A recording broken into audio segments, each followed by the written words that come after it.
Hey everyone, today I'm studying Psalm number 9 in this Psalm book, and I'm going to share with you some of the commentaries on Psalm 9. So something that's a perplexing question in life that I've often thought about is, why do seemingly evil or wicked people prosper? Sometimes we come across people who we know are unscrupulous in business, and they seem to be very successful financially anyway. And it's very upsetting. Like, how does God allow people who step on other people get to the top? So it comes from a verse that says, God became known through the judgment he executed. The wicked one is snared in the work of his own hands. Reflect on this always. The wicked will return to the grave, all the nations that forget God. So this is the explanation from that verse. This is like the deeper message behind what it's saying. The sages of Castile explained the verses as follows.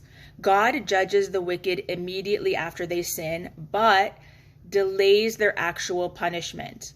For if the wicked were to immediately become ensnared because of their deeds, the would-be sinners would reflect always upon the consequences of sin, which would deprive them of free choice. So if people who did bad things knew that they would immediately be punished, they would think twice about doing bad things, and then they really wouldn't have free will to choose, because they're kind of like being forced not to do bad things because they're afraid of the consequences.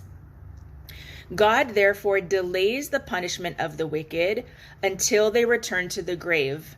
So if you don't believe in an afterlife or in reincarnation, this is a tough pill to swallow, because it's like these people don't suffer in this world, while other people struggle who might be honest and upright and kind and good citizens, good human beings. And those people might not be financially successful or have success in other ways, families, happiness, health, etc.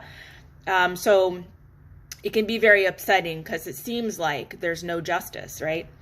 This enables the nations to forget God, since divine punishment is not obvious in this world. Remember before I mentioned that God had to conceal his light, otherwise human beings would not have free will and free choice. Freedom of choice is thus preserved, which makes those who make the right choices deserving of reward. So don't fear. There is ultimately a judge, and you will be rewarded for all of your good deeds. So don't worry about that. Okay, so another thing that I wanted to share, which verse was it? There's two more verses.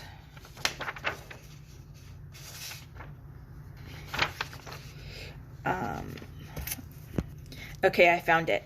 So this one comes from Psalm number 9, verse 2, and it says, I will recount all your wonders.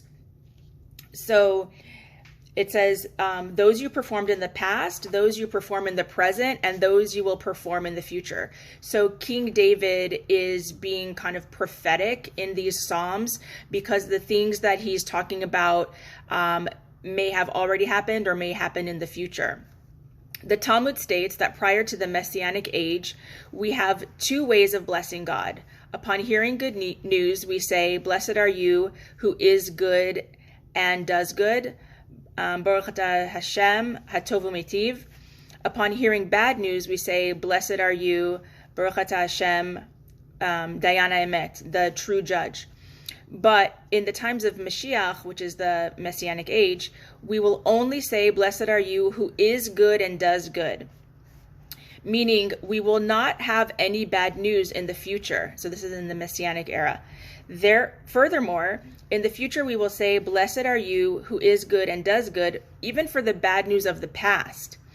In retrospect and hindsight, we will be able to discern the meaning in all the suffering. So when bad things happen to good people, and there's so much suffering in this world, and it's mind-blowing and it's unfathomable and we can't grasp it, but it's saying that in a future time, we'll see the bigger picture. We'll understand the meaning of suffering and why it had to happen the way that it did. Thus David says of the future, I will recount all your wonders, all those painful occurrences whose purpose we wondered about, such as wars and etc., will become understood in the light of the future. So that's something that gives us hope that we're not going to be in the dark always. Okay, and the last thing that I want to share, another thing about the Messianic era, it comes from chapter 9, verses 20 through 21. So the direct translation is, arise, O God, let not man prevail, and then ... because it's the long 2 verses. The end of the verses is, set your mastery over them, O God. Let the nations know that they are but frail men. So David says, Master of the universe, we know that the Messiah will come at a time you have appointed and no later. But we ask you in your great mercy to usher in that time even sooner.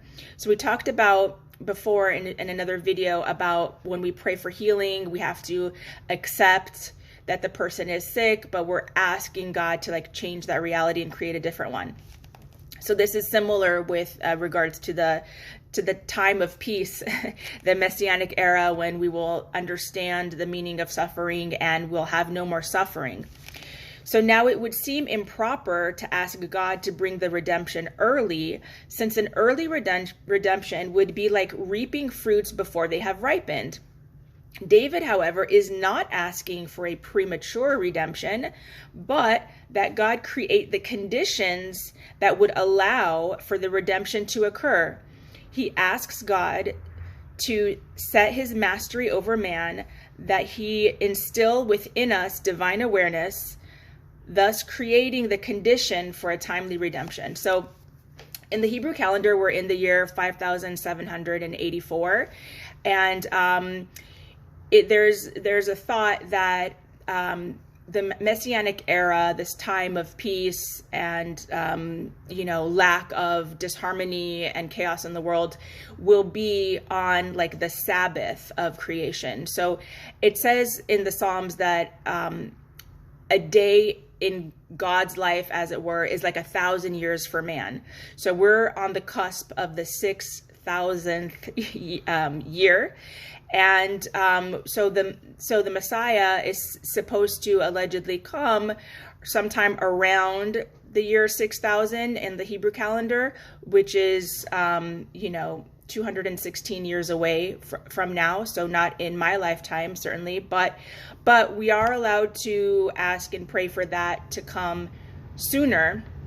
And it can come one of 2 ways, through peace, everybody loving one another and taking personal responsibility and accountability for their actions and behaviors and for doing good things. Or it can come through destruction, through World War III, Armageddon, where everything is destroyed and has to be, resurrected from the dead. So it's our decision, the blue pill or the red pill, good or bad, we have to choose. So hopefully we choose good and we receive good.